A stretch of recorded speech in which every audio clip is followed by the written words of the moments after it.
Vous avez la solution, s'il vous plaît, faites quelque chose pour réduire vos déchets aujourd'hui.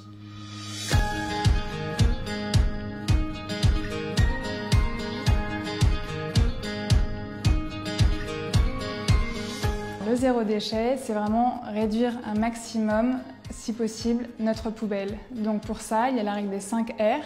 La première, c'est de refuser, ensuite réduire, réutiliser ce qu'on a chez soi, recycler et seulement à la fin, du coup, recycler ce qu'on a et ensuite composter, donc rendre à la terre les déchets organiques. C'est aussi revoir tout notre mode de consommation.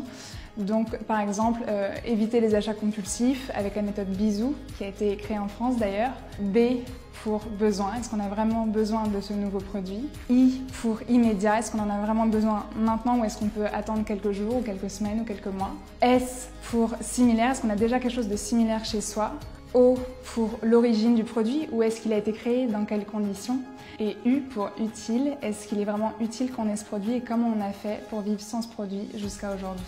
Au niveau du zéro déchet, les bénéfices qu'on a, c'est vraiment évidemment on a une meilleure planète, une meilleure biodiversité et c'est aussi meilleur pour notre santé. Évidemment, sur le long terme, un gain d'argent et aussi un gain de temps. Donc au final, on arrive à faire plus de choses pour soi et à se concentrer plus sur vraiment ce qu'on aime faire.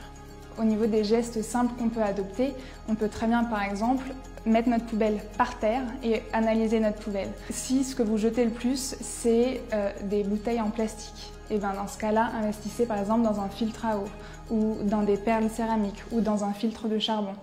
Si ce que vous jetez le plus, c'est des déchets organiques, les déchets de la cuisine, dans ce cas-là, investissez dans un composteur ou regardez autour de vous où est-ce que vous avez des composteurs publics par exemple. Après avoir analysé votre poubelle, vous pouvez aussi revoir votre mode de consommation en, par exemple, réduisant votre apport de viande et de poisson. Le plus gros problème dans les océans, ce n'est pas que le plastique qu'il y a dans les océans, mais c'est aussi la surpêche parce que du coup, il y a une surconsommation et ça, vraiment, c'est pas bon. On ne peut plus attendre que le changement se fasse des entreprises ou de la politique. Il faut vraiment qu'on soit acteurs nous-mêmes du changement. Vous avez la solution, s'il vous plaît, faites quelque chose pour réduire vos déchets aujourd'hui.